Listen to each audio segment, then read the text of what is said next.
Ya, pagi hari ini kita datang kepada Tuhan dan firman Allah dengan khotbah daripada Bapak Pendeta Heri Sabandari pada waktu di gereja ya, bukan yang kemarin ya, tapi yang di gereja ya, beberapa bulan yang lalu ya. Apa itu judulnya? Menjadi kudus, menjadi besar saudara. Baik, tema itu pula yang pagi hari ini saya bawakan, saudara-saudara yang kasih, tetapi dengan kacamata yang berbeda ya. Menjadi besar. Sudah perhatikan di dalam Injil Matius pada pasal 20 ayat yang ke-26 sampai dengan ayat yang ke-28 ya. Tema kita adalah menjadi besar. Surah seperti yang terakhir bagian akhir saya berdoa tadi, saudara-saudara yang kasih, kiranya kita ini bisa, dan itu yang menjadi keinginan Tuhan, itu yang menjadi kerinduan Tuhan ya. Dan kiranya itu juga menjadi kerinduan kita ya. Apa itu? Kita menjadi besar bukan menjadi kecil ya. Kita menjadi sukses bukan menjadi gagal ya. Kita menjadi naik bukan menjadi berhasil ya. Kenapa saudara-saudara yang kasih? Karena setiap orang itu pasti memiliki atau mengingini atau punya keinginan untuk menjadi lebih besar ya. Bukan sebaliknya ya. Lebih besar itu bisa mengandung lebih sukses ya, lebih kaya, lebih berhasil, lebih berpengaruh, lebih tenar. Tenar itu bahasa lainnya loh. Terkenal ya. Nah, saudara-saudara yang kasih, karena itu kita akan belajar bagaimana kehendak Tuhan ya. Apa yang diajarkan oleh Tuhan, bagaimana supaya kita itu menjadi berhasil, kita itu menjadi besar ya. Karena sesungguhnya kodrat yang sudah Tuhan rancangkan kepada kehidupan manusia ya, itu dari segala hal itu melalui proses ya. Lalu kemudian dengan proses itu orang itu maunya Tuhan ya. Kalau itu kecil akhirnya menjadi besar ya. Kalau itu pendek akhirnya menjadi tinggi, naik dan lain sebagainya, saudara-saudara yang kasih. Nah, tentu banyak orang punya pandangan berbeda-beda kalau ada pertanyaan. Pertanyaannya sama, tapi jawabannya bisa berbeda-beda. Ya. Coba kalau ada pertanyaan untuk menjadi besar, bagaimana caranya kita bisa menjadi besar, atau menjadi tenar, atau menjadi sukses? Ya kan? Maka pandangan Allah, pandangan manusia tentu juga berbeda, saudara-saudara yang kasih. Namun demikian kita akan lihat saudara-saudara yang kasih di dalam Matius tadi pada pasal 20 ayat yang ke-26 sampai dengan ayat yang ke-28. Ya. Ayo kita akan baca bersama-sama. Kita akan berdiri karena ini adalah ayat yang pertama ya. Oke. Ayat 26 sampai dengan 28 ya. 2, 3. Tidaklah demikian di antara kamu. Barang siapa ingin menjadi besar di antara kamu, hendaklah ia menjadi pelayan. Dan barang siapa ingin menjadi terkemuka di antara kamu, hendaklah ia menjadi hambamu. Sama seperti anak manusia datang bukan untuk dilayani, melainkan untuk melayani dan untuk memberikan nyawanya bagi tebusan bagi banyak orang. Iya, akhirnya silakan dulu. Saudara-saudara yang kasih, inilah satu jalan yang harus ditempuh agar seseorang itu menjadi besar. Ya, ini yang diajarkan Tuhan. Ya. Nah, apa itu saudara-saudara yang kasih? Kalau kita melihat kacamata daripada manusia atau duniawi, saudara, orang bisa menjadi tenar, orang bisa menjadi kaya, ya, itu tergantung, ya. Kalau itu menjadi tenar bisa saja, ya, itu orangnya harus, kalau laki-laki ganteng, ya. Kalau perempuan cantik, ya. Lalu kemudian yang lain adalah dia punya kehidupan yang mapan, cukup harta, ya. Lalu kemudian dia harus pintar, pandai, ya. Nah, baru dia bisa menjadi orang yang terkenal, orang yang tenar, saudara-saudara yang kasih. Nah, yang pertama, saudara-saudara yang kasih, itu bisa saja tidak harus cantik. Karena di negeri ini, saudara-saudara, banyak orang yang nggak cantik kalau perempuan, banyak yang tidak ganteng kalau laki-laki, saudara, tapi dia bisa menjadi tenar. Ya. Nah, biasanya orang muda menjadi tenar itu kalau dia bisa menjadi apa namanya, bintang film, ya. Kenapa? Karena media massa itu kan ambil andil paling penting untuk membuat orang itu terkenal, ya. Karena dengan adanya media sosial, saudara-saudara yang kasih, orang langsung di mana-mana bisa melihat wajahnya. Saudara-saudara yang kasih, kalau contohnya bintang film, ya, yang terkenal, ya, sampai anak-anak pun terkenal, itu yang ganteng siapa? Ya? Ucok Bapak. Ucok Bapak ganteng. Orang memang beda-beda melihatnya, ya. Bisa saja ini Makassar melihat Ucok Bapak itu ganteng sekali. Salah ya, nggak salah. Kata-katanya berbeda, ya. Kata-kata berbeda, ya. Nah, coba yang lain. Yosua ini Yosua siapa? Yosua dari anak kecil. Oh, yang dari anak kecil. Yang nyanyi di opo-opo itu, ya. Suka kali itu nyanyinya di opo-opo. Maklum, ya. Guru TK gitu kan. Terus yang kasih, ya. Kalau apa namanya itu, yang ngomongnya agak sedikit agak susah, ya. Ajis Gagap. Ajis Gagap itu termasuk ganteng atau enggak ganteng? Istrinya ganteng.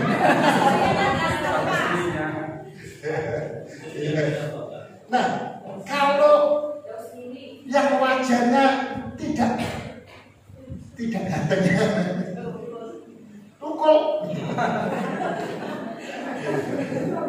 Jadi artinya relatif, ya. Jadi saudara-saudara yang kasih tidak harus ganteng, ya, tidak harus cantik, ya, karena itu dibuktikan dia bisa menjadi terkenal. Ternyata orang kaya juga tidak didukung dengan hanya kecantikan saja. Orang yang jelek pun hartanya banyak, ada juga saudara-saudara yang kasih, ya.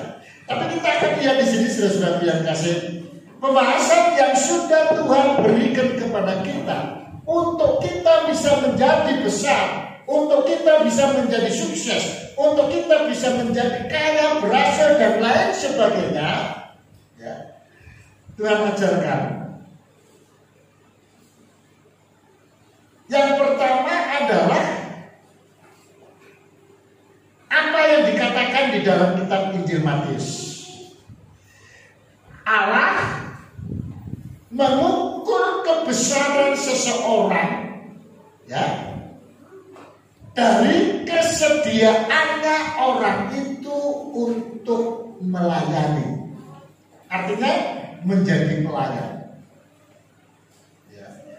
Hatinya, ya, kerinduannya, ya, sifatnya, ya. Apakah orang kaya tidak bisa menjadi pelayan? bukan berarti gitu. Nanti orang kalau kita sudah ekonominya mapan, kalau kita mengatakan supaya lebih sukses, berarti kalau gitu aku harus jadi pembantu, lalu melamar pekerjaan jadi pembantu, ya, bukan itu, ya, bukan itu pemahamannya ya. Tapi mempunyai hati seorang pelayan, ya, bukan hati seorang bos, ya. Nah, kalau seorang bos dia punya pembantu, saudara-saudaraku, lalu kemudian dia perintahkan, dia maki-maki dan lain sebagainya, salah. Kacamata dunia nggak salah. Kenapa? Karena dia melakukan kesalahan. Walaupun kesalahannya itu sangat kecil atau belum dimengerti, lalu dia berbuat salah. Jadi maki-maki, marahi sampai, ya katakanlah itu pembantu sampai nangis. Salah ya, tidak salah.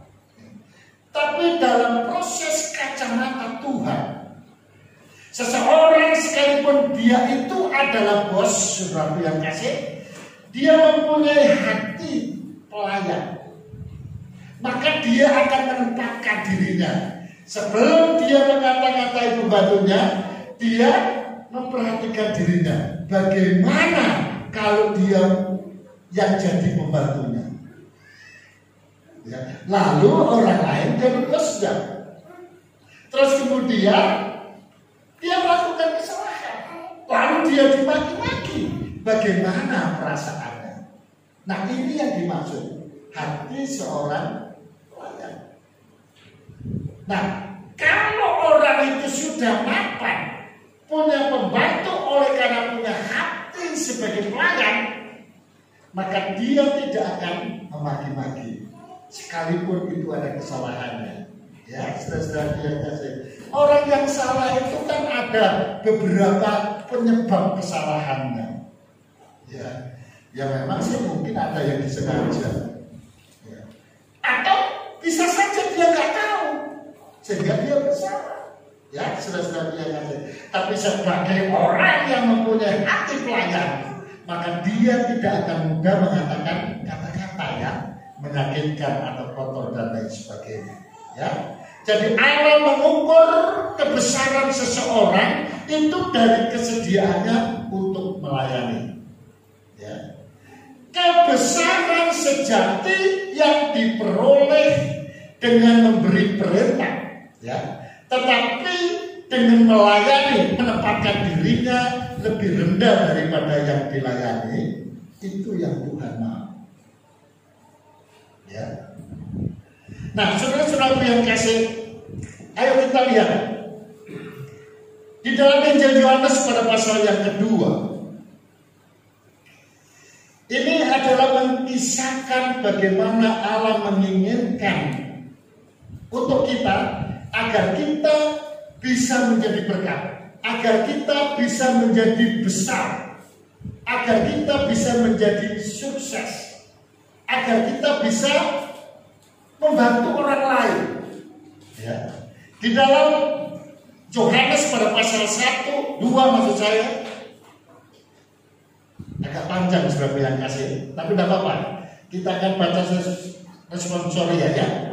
Saya akan bacakan ayat yang ganjil, saudara ayat yang genap ya. Mengenai perkawinan di Kana, ada pelajaran yang penting di situ.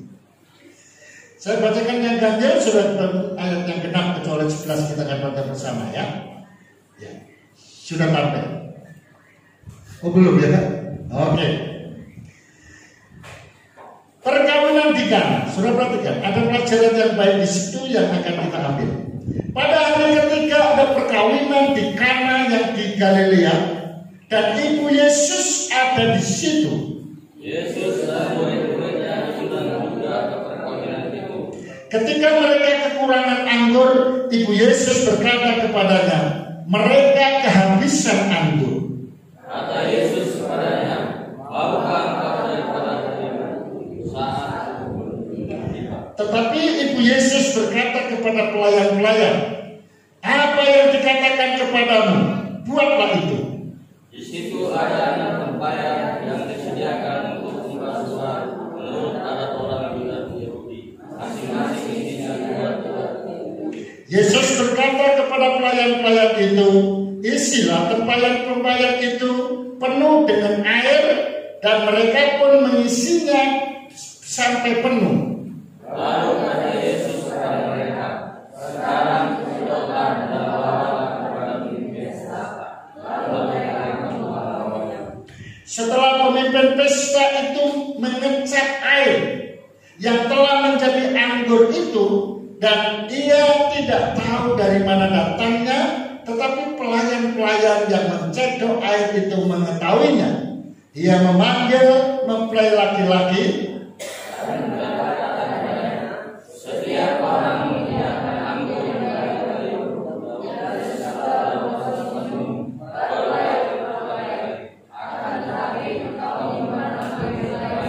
sama-sama. Hal itu dibuat Yesus di Rama yang di Galilea sebagai yang pertama dari tanda-tandanya, dan dengan itu ia telah menyatakan kemuliaannya dan murid-muridnya percaya kepadanya. Saudara-saudara yang kasih, yang pertama tadi Tuhan inginkan, kalau kita ingin sukses, kalau kita ingin berhasil, kalau kita ingin menjadi besar, saudara-saudara yang kasih, firman Tuhan mengajarkan kita harus menjadi pelayan, ya, hati pelayan. Nah, saudara-saudara, kenapa ini pelayan ini bisa membuat berhasil baik dirinya maupun orang lain menjadi berkat, ya. Dan dalam kisah perkawinan di Kana itu dengan jelas, selain daripada Yesus, karena memang Yesus itu sumbernya, lain daripada itu mukjizat itu bisa terjadi, acara pesta itu tetap berlangsung saja, dan tuan rumah tidak dipermalukan. Ya. Ini semua adalah berkat kerja, kepercayaan dan lain sebagainya dari seorang yang namanya pelayan. Saudara, yang punya kerja itu bukan orang miskin. Tentu dia sudah memprogramkan perkawinan bagi anaknya dan menyediakan segala sesuatunya, itu cukup. Kalau tidak dibilang lebih, minimal cukup, saudara-saudara. Karena ini juga menentukan harga diri dari yang mempunyai rumah. Ya, sudah diprogram, pengeluarannya sudah dirinci semua, dan pasti tidak akan kekurangan. Pernah nggak saudara mendengar atau pernah nggak saudara mengalami mungkin famili dan lain sebagainya di depan mata saudara, ya, sudah mengadakan acara, sudah yang kasih bagi itu nikah, bagi itu apapun namanya, ya, sudah dirancangkan biayanya, undangannya dan lain sebagainya, tahu-tahu kurang hidangannya. Pernah kan? Sudah yang kasih, yang Pak Syafrin bilang nggak ada yang kurang ya. Haleluya ya. Saudaraku, seorang hamba Tuhan, rekan sepelayanannya, saya juga sering, dan saya sering ke rumahnya, dan saat pesta saya juga diundang, saudara-saudaraku yang kasih. Sudah dirancang dan lain sebagainya. Bayangkan 3 kali lipat yang diprogramkan undangan dengan persediaan makanan. 2 kali lipat ya. Undangannya 500. Ya, makanan itu bisa cukup untuk 1000 orang. Tapi tidak cukup, sudah yang kasih. Tetapi ketika acara itu berlangsung, belum sampai separuh jalan berlangsung, makanannya sudah habis. Bayangin, kalau untuk 500 orang umpamanya sudah, dan sediakan 1000 orang, belum sampai separuh waktu sudah habis, saudara. Sementara masih ada yang datang di belakang. Kalau sudah habis, lalu makan apa nih? Ya. Kira-kira seperti itulah. Artinya bisa saja itu terjadi. Dan itu di luar kendali daripada tuan rumah atau manusia. Dan itu juga sering terjadi dalam kehidupan kita, saudara-saudara yang kasih. Tapi seorang yang pelayan itu, dia menentukan ini pesta tetap berlanjut atau berhenti dan memalukan. Dia menentukan mukjizat itu bisa terjadi atau tidak terjadi. Bukan terletak kepada orang kaya yang punya rumah, tapi terletak kepada seorang pelayan itu, pelayan.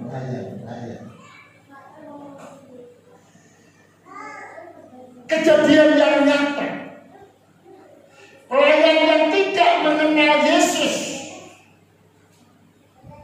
Ya, ini pelayan nggak kenal Yesus, saudara.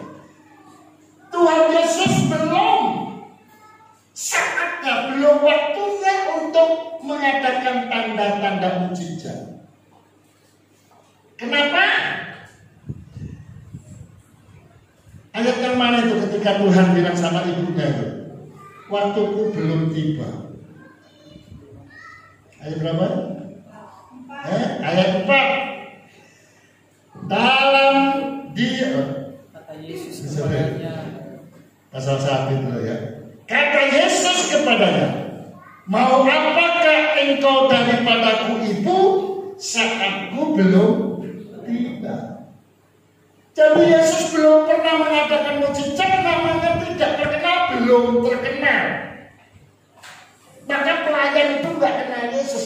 Tapi ketika Yesus berkata, pelayan-pelayan, ya Tuhan, Tuhan, ya itu sapaan akrab bagi orang yang dihormati.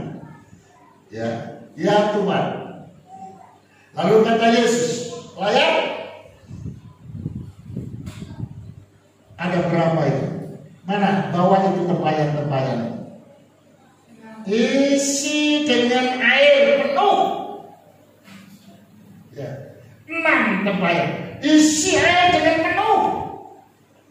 Saudara, pelayan itu nggak bertanya lagi, untuk apa Tuhan? Enggak. Kenapa? Karena ibu Yesus berkata, pokoknya apa yang dikatakan oleh anak ini Yesus ini, lakukan. Itu terjadi karena ketaatan. Itu terjadi karena kepatuhan. Maka dia tidak bertanya lagi. Namanya orang patuh, orang yang taat. Selesai.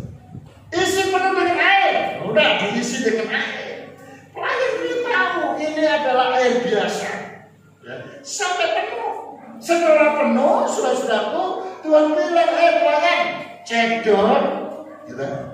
Ini Tuhan nggak bilang gini, icipi dulu, lalu dicedok di gelas-gelas. Ya. Atau keceret dulu. Ya. Enggak. Tapi Tuhan katakan, cedok, lalu hidangkan, saudara-saudara yang kasih. Kan seharusnya bisa saja itu pelayan bilang, protes dia, Tuhan, ini kan air, aku yang masukkan air ke situ, aku yang itu juga, loh aku yang suruh ngasih ke tamu-tamu yang terhormat. Harusnya kan protes. Kenapa dia tidak protes? Karena dia adalah seorang pelayan, maka dia harus patuh, dia harus taat. Saudara yang kasih. Udah, tinggalkan saja. Maksudnya kalau dicicipi dulu kan gitu kan, bisa saja aku cicipi dulu lah. Oh ya jadi anggur, baru dia dengan mantap. Coba bayangkan, ini jelas-jelas air biasa, suruh mengidamkan ke tamu-tamu terhormat. Coba bayangkan pelayanan bawah ini kan bisa bergetar tangannya, bisa bergetar. Sudah siap untuk dimarahi, sudah siap untuk dimaki-maki, saudara. Tapi oleh karena taat, ya, maka dia langgar, ya. Suatu ibaratnya pakaian, maka pakaian pelayan adalah ketaatan. Ketaatan itu berarti melakukan apa yang Tuhan atau Allah perbolehkan dan tidak melakukan apa yang dilarang oleh Tuhan. Terus posisi sebagai anak Allah, orang percaya kepada Tuhan, saudara. Seringkali orang membatasi dirinya sendiri. Padahal kita ini sebagai umat Allah, dalam satu sisi kita dikatakan sebagai umat Allah, dalam sisi yang lain kita dikatakan sebagai murid, ya kan? Dalam satu sisi kita dikatakan sebagai laskar Kristus, dan juga dalam satu sisi Tuhan juga katakan kepada kita sebagai pelayan-pelayan Tuhan. Jadi yang dimaksud pelayan ini bukan sekedar orang-orang yang melayani di altar, tapi ini mencakup kepada kita semua, orang-orang yang percaya kepada Tuhan. Ya. Maka firman Tuhan ini untuk kita semua, bukan untuk pelayan-pelayan dalam artian pelayan Tuhan yang punya, ya, yang melayani di mimbar, tidak ya, tapi untuk kita semua. Ya, sekali lagi, ya. Pakaian pelayan adalah ketaatan.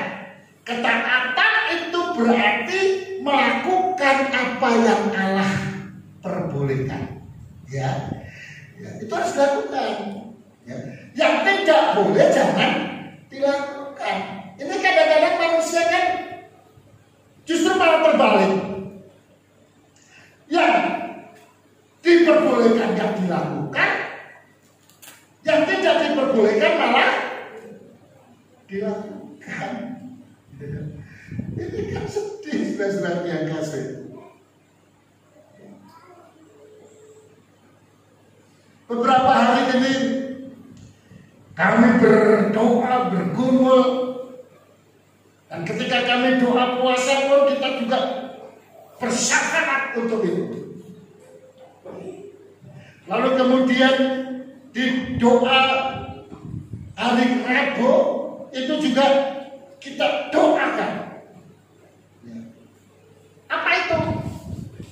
Ini yang dilarang oleh Tuhan. Perdukunan, okultisme, dan lain sebagainya. Dan rupanya nggak jauh dari gereja ini ada yang praktek dukun lagi.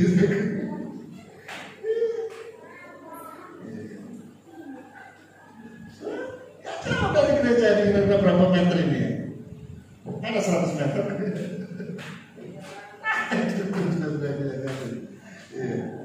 Lihat itu KTP-nya, Kristen. Pak Billy, KTP-nya apa Pak? Selaku sudah Kristen dari kecil, sekolah minggu, saudara-saudaraku yang kasih. Waktu muda ikut pemuda, saudara-saudaraku yang kasih. Dan ikut beribadah di umum. Aku nggak tahu sekarang apakah dia kalau minggu beribadah bergereja. Tidak ya. Saudara-saudaraku yang kasih. Tapi pernah dia beribadah. Alkitab mengatakan pelayan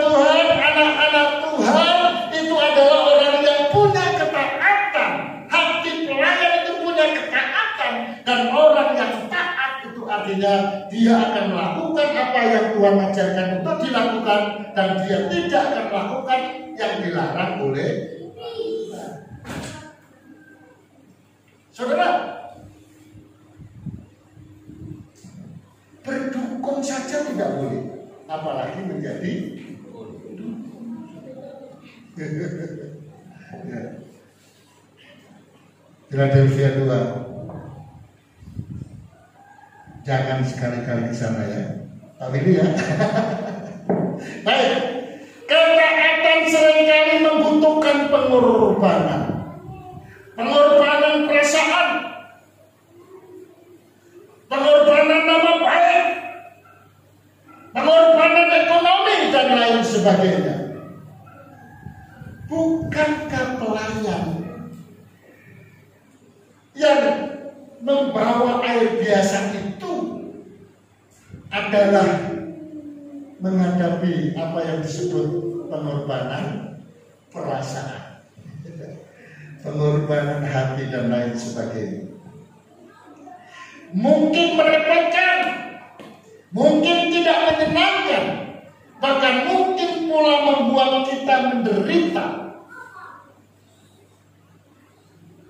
Apa enggak sepertinya menderita? Ada tekanan yang begitu berat ketika dia lihat sendiri, dia alami sendiri, ini air biasa, ya pasti itu tangannya gemetar, saudara. Itu ada peperangan batin, ya. Tetapi pada akhirnya kita akan melihat buah dari ketaatan, ya, dari pelayan itu. Saudaraku, ya, tamu undangan semuanya heran, semuanya bersuka cita ketika dia saudaraku yang kasih, menjadi heboh, dan itu tidak pernah terjadi sebelum dan sesudahnya itu. Orang menyediakan minuman kualitasnya nomor 1 dari detik pertama sampai detik terakhir. Alkitab mengatakan, orang mengatakan acara seperti ini biasanya dimulai dengan yang terbaik, lalu diakhiri dengan yang kurang baik. Maksudnya jenis minumannya, ya, selalu jenis hidangannya. Tapi ini terbaik, terakhir juga terbaik, ya. Jadi pada akhir daripada ketaatan, pengorbanan daripada seorang pelayan karena mempunyai hati pelayan, saudaraku, itu mengakibatkan atau bisa melihat dari buah ketaatannya itu. Air itu benar-benar menjadi air anggur. Baik, perhatikan pada ayat yang ke-8. Itu adalah ketaatan seorang pelayan. Ketika Tuhan katakan, sekarang cedoklah dan bawalah kepada pemimpin pesta. Lalu mereka pun membawanya. Ya, sekali lagi saudaraku, perkataan Yesus kepada mereka, sekarang cedoklah dan bawalah kepada pemimpin pesta, lalu mereka pun membawanya. Ya, itu artinya saudara, inilah ketaatan daripada seorang pelayan, tidak ragu-ragu. Maka ketika kita menjadi pelayan Tuhan, ketika kita menjadi pengikut Yesus, Tuhan tahu kita tidak menjadi ragu.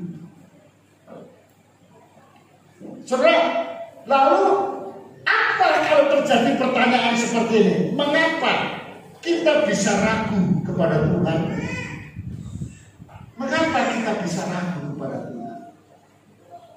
Kalau kita melihat begitu banyak yang dilakukan oleh Tuhan dan semua nyata, dan semua yang datang kepada Tuhan tidak pernah kembali dengan kegagalan. Semuanya disembuhkan, semuanya dijawab oleh Tuhan. Yang pertama, saudara, karena kita kurang mengenal Ya, sesungguhnya kepada sang pemberi perintah. Kalau ini adalah Allah, saudara, membuat kita menjadi ragu karena kita sebenarnya kurang atau tidak mengenal dengan baik siapa itu Tuhan sebenarnya. Walaupun sudah Kristen, walaupun sudah lama dia bergereja, kenapa kita bisa ragu? Saudara, orang yang ragu itu adalah orang yang tidak bisa mempercayai dengan benar siapa Yesus sebenarnya. Jadi kalau ada orang Kristen, ya, lalu masih pergi ke dukun, itu orang Kristen yang tidak mengenal Tuhan dengan baik. Ada begitu banyak ayat-ayat tentang perdukunan. Masuk neraka itu semua. Baik yang dukun maupun yang pergi ke dukun, saudara. Jadi saudara jangan terpesona. Ya, makanya itu yang kita perani terus biar kasih. Nggak jauh-jauh lah. Oh, jelas itu dibodohi sama si dukun juga. Ingat waktu ibu bersama dengan saya lagi bawa mobil ke situ, belok ke kanan, di situ yang depan apa namanya, tempat sarapan pagi dulu tempatnya ketua ya, di situ tidur cewek gadis umur berapa waktu itu, 18 tahun, coba bayangkan. Pakai baju ya dia, nggak pakai baju, coba bayangkan. Kalau yang nggak kuat imannya, apa nggak pilih?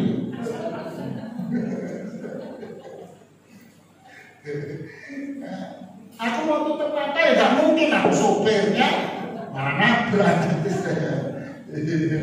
Sudah bilang kasih stres dia. Sudah lewat kami, sudah melewati. Apa katanya? Pak, aku tergerak itu disuruh Tuhan. Bawa pulang. Terus ya, naikkan ke mobil itu, kok tadinya nggak mau kan? Bawa pulang, sampai di rumah, dimandiin oleh istri saya. Bukan saya, istri saya yang mandiin dia. Saudara-saudara yang kasih, lalu pengorbanan Lafias karena bajunya dipakaikan ke dia. Masih muda, cantik, saudara yang kasih. Orang tuanya, namanya belum kenal Tuhan, ya umum, tidak masalah dia pergi dukun. Pergi ke dukun.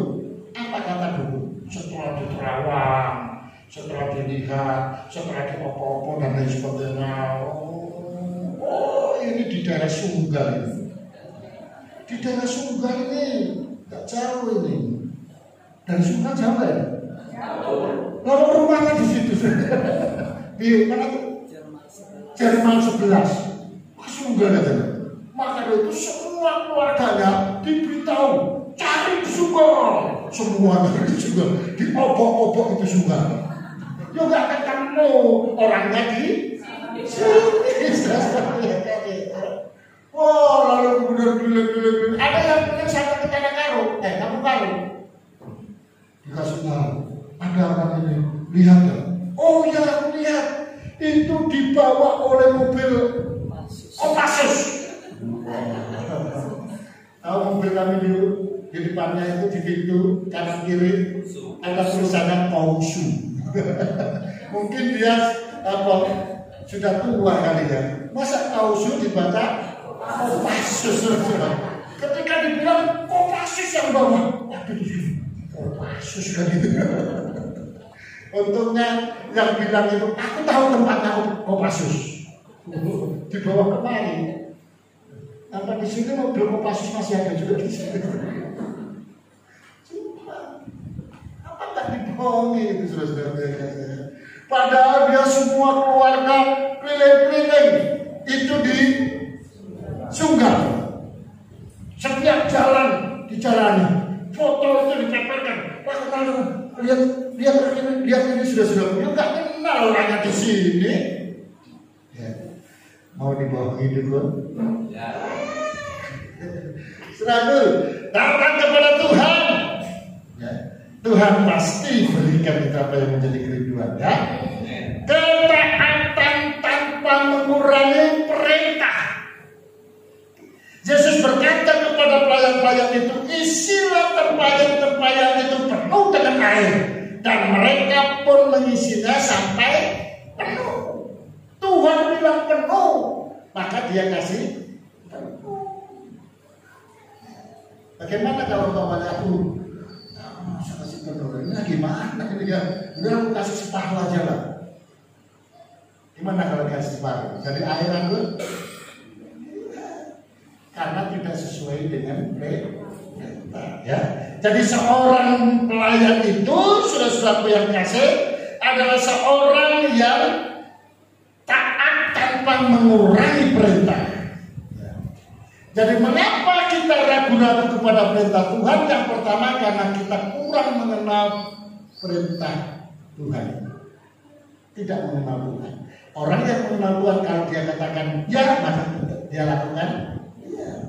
Yang kedua, karena kita kurang mengerti ayat-ayat firman Tuhan. Karena kita mengerti ayat-ayat firman Tuhan, tetapi tidak percaya.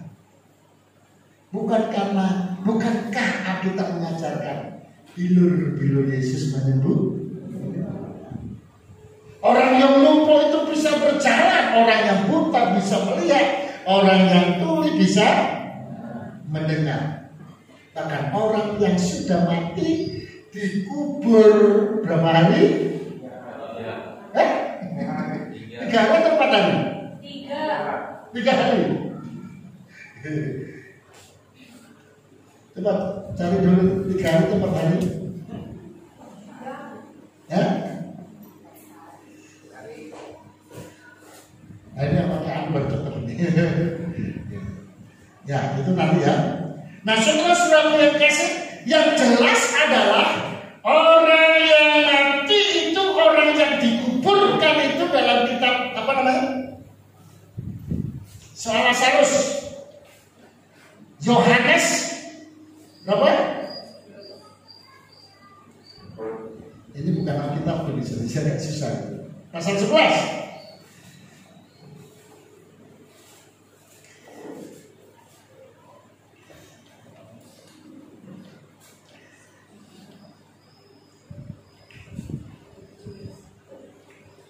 Berapa hari?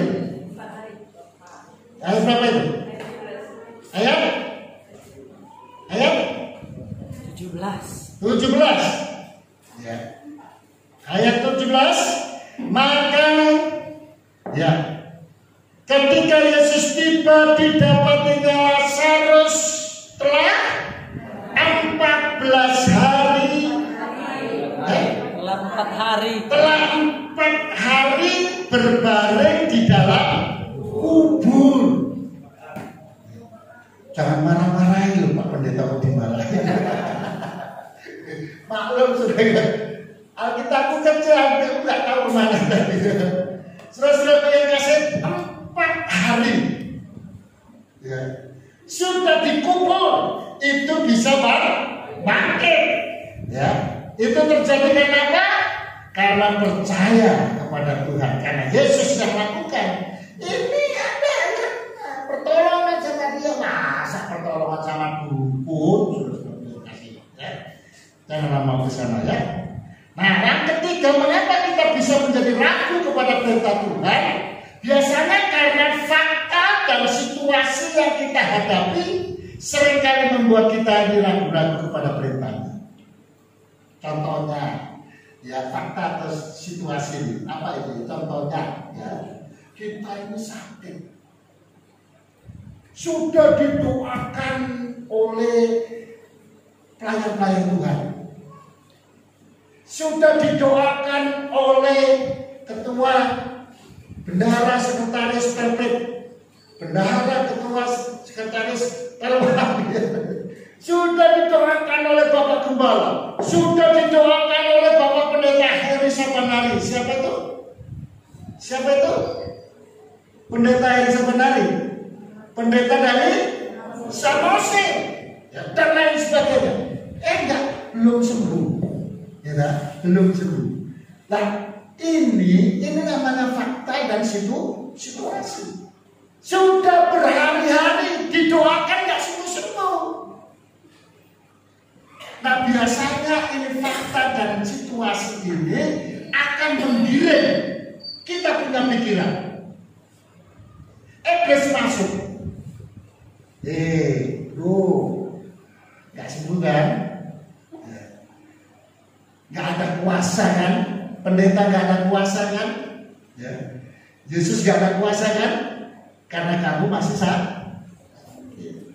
Itu nggak jauh dari gereja itu. Datang ke situ.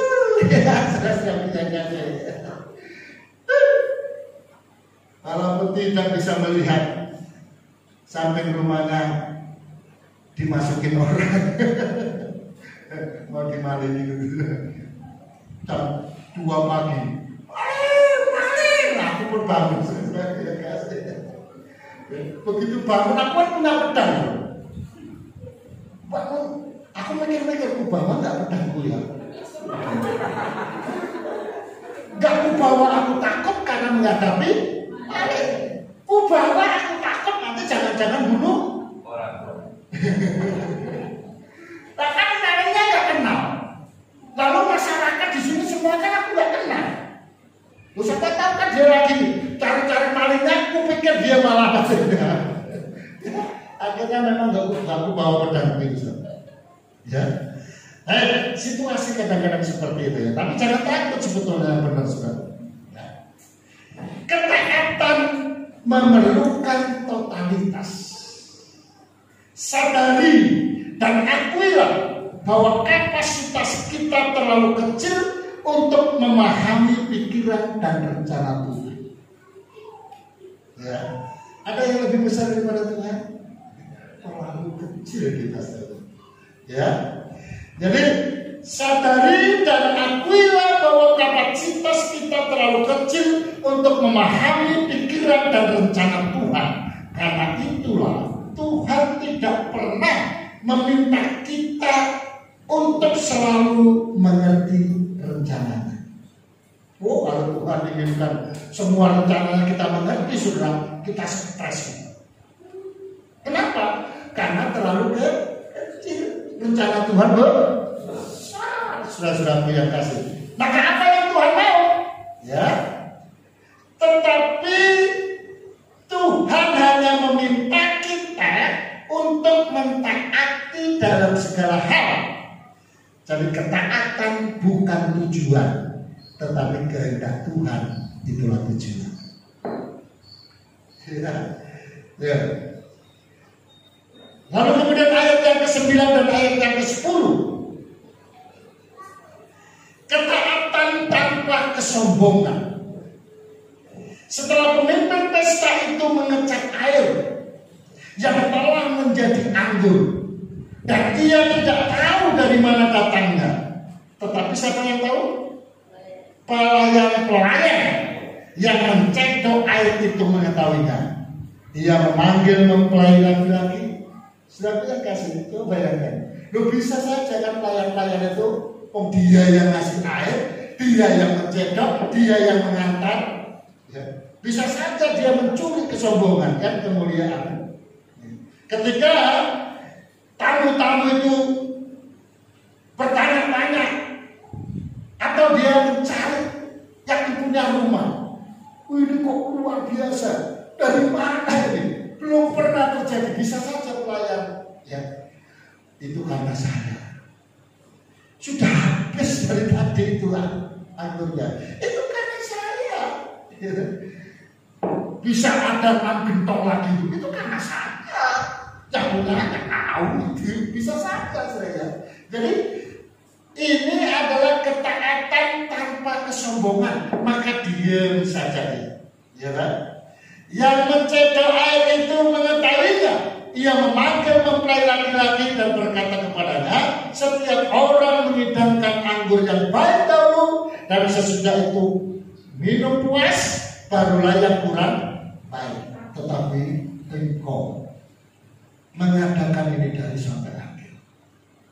Apakah yang empunya rumah itu menjadi sombong? Tidak. Ya. Karena kita tidak perlu menyombongkan. Ya. Karena semua yang terjadi, kalau saat ini kita bisa kaya, kita bisa punya sesuatu, itu karena Tuhan. Ya. Makanya tidak perlu menyombongkan diri. Ya. Lalu kemudian ketaatan yang terakhir, sudah. Ketaatan itu adalah pintu gerbang menuju kepada pemulihan dan mujizat. Sekali lagi, ketaatan adalah pintu gerbang menuju kepada pemulihan dan mujizat. 1 Yohanes 5 ayat yang ketiga. 1 Yohanes 5 ayat yang ketiga. Itu dekat-dekat Wahyu sudah, sebelum Wahyu. 1 Yohanes pada pasal yang kelima ayat yang ketiga. Baik, kita baca 2, 3. Sebab inilah kasih kepada Allah, yaitu bahwa kita menuruti perintah-perintahnya. Perintah-perintahnya itu tidak berat. Tajam disebut, tampil banyak. Sudah selalu perhatikan, perintah Tuhan itu tidak berat. Apa perintahnya? Jangan mencuri. Perintah Tuhan itu tidak. Halo, perintah Tuhan itu tidak. Ya. Maka kalau tidak berat, Tuhan bilang jangan mencuri, pasti kita tidak akan mencuri.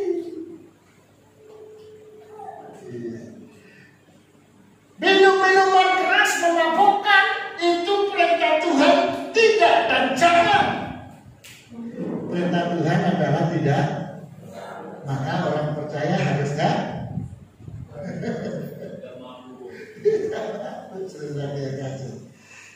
DLL. Tahu DLL? Lain-lain. Apa itu dan lain-lain?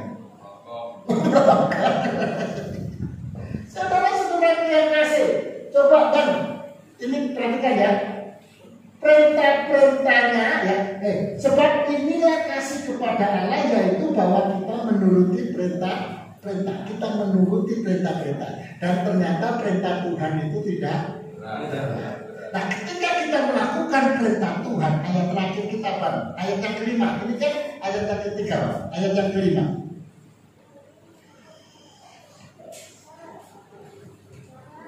Ya, kita baca ayat terakhir ya. 2, 3.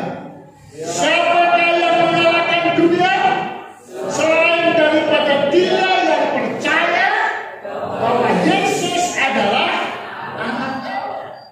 Suatu ayat itu juga jelas ya. Siapakah yang mengalahkan dunia?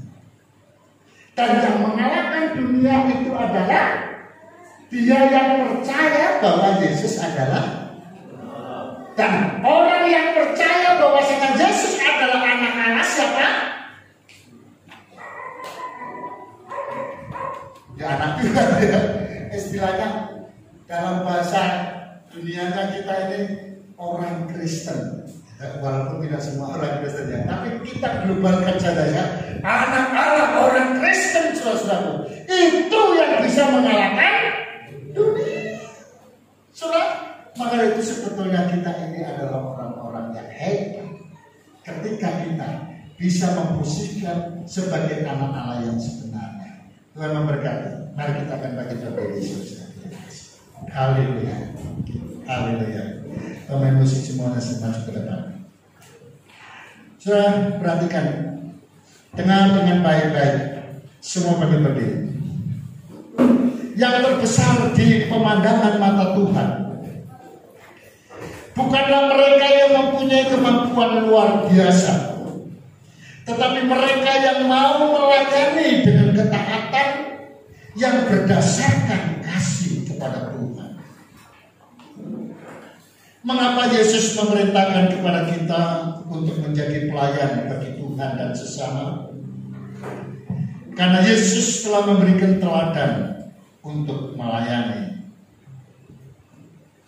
Saudara yang kasih, sebagai anak Allah, Dia datang menjadi sama seperti manusia, merendahkan diri dengan tujuan melayani dan bukan dilayani.